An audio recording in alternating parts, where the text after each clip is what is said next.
Kira The Fed benar sesuai dengan prediksi para pelaku pasar akan segera memangkas suku bunganya pada pekan depan, entah 25 atau 50 basis poin. Ini tentu saja akan menjadi potensi yang positif bagi IHSG. Tapi kalau akhirnya The Fed mengambil langkah yang cukup mengejutkan dan akhirnya memutuskan untuk menahan suku bunganya pada pekan depan, apa yang akan terjadi pada IHSG dan level berapa yang harus kita antisipasi mengingat kenaikan atau apresiasi yang terjadi di IHSG selama 2 bulan terakhir sudah cukup tinggi, sudah cukup curam begitu, Susi?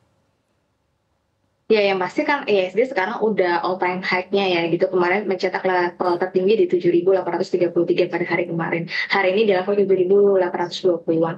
Kalau misalkan pada pekan depan ini ternyata menahan suku bunga ini tidak seperti ekspektasi kita para pelaku pasar, tentu pasti akan ada kecewa dari pasar domestik dan juga pasar internasional, terutama dari bursa Asia.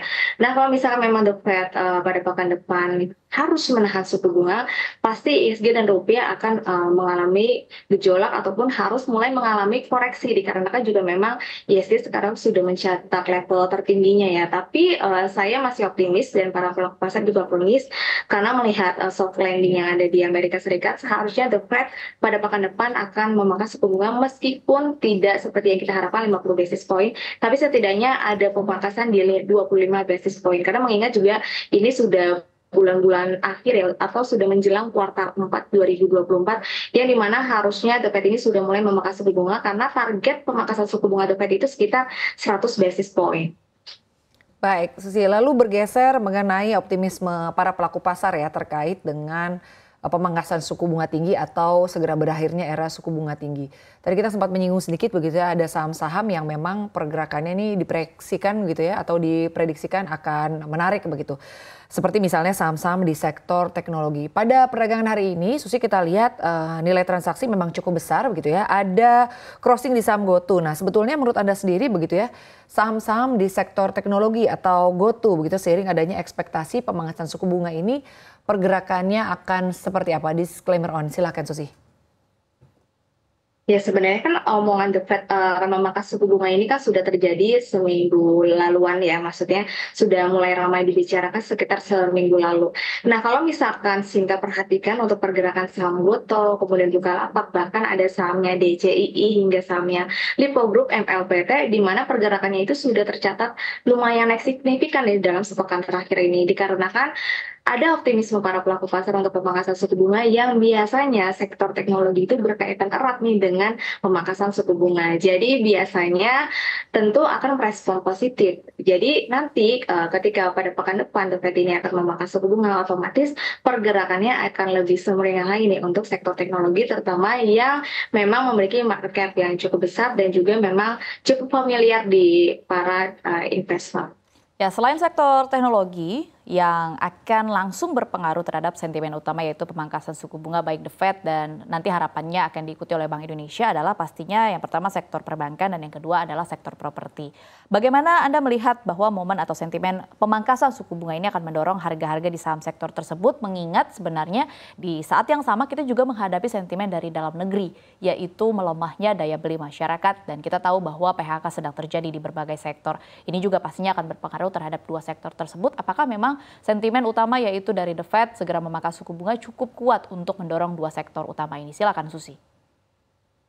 Ya, pastinya untuk sentimen dari The Fed itu menurut saya hanya jangka pendek ya, karena kan mengingat balik lagi sektor kita tentu berpengaruhnya terhadap dari pasar domestik ataupun dari keputusan Bank Indonesia.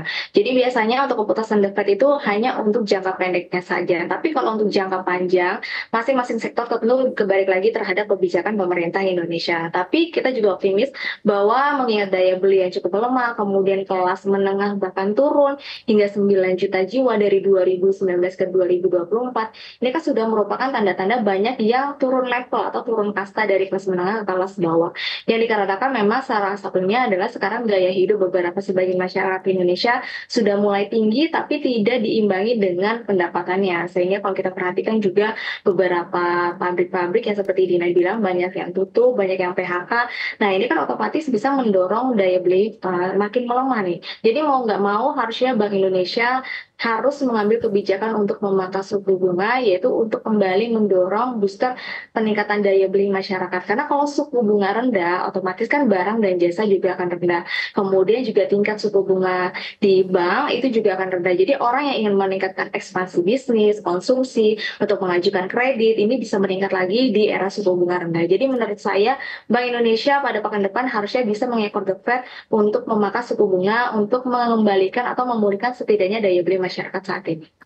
Baik, Susi, lalu selanjutnya terkait dengan optimisme pelaku pasar ya akan dipangkasnya suku bunga oleh The Fed. Menurut Anda sendiri selain tadi saham-saham di sektor perbankan, lalu juga saham-saham di sektor teknologi, saham-saham di sektor mana lagi begitu yang di sepanjang bulan September ini pergerakannya akan semeringah atau mungkin menarik, Susi? Silakan. Ya tentu selain dari perbankan, terus properti, kemudian juga ada teknologi, yang pasti yang menarik adalah komoditas emas ya.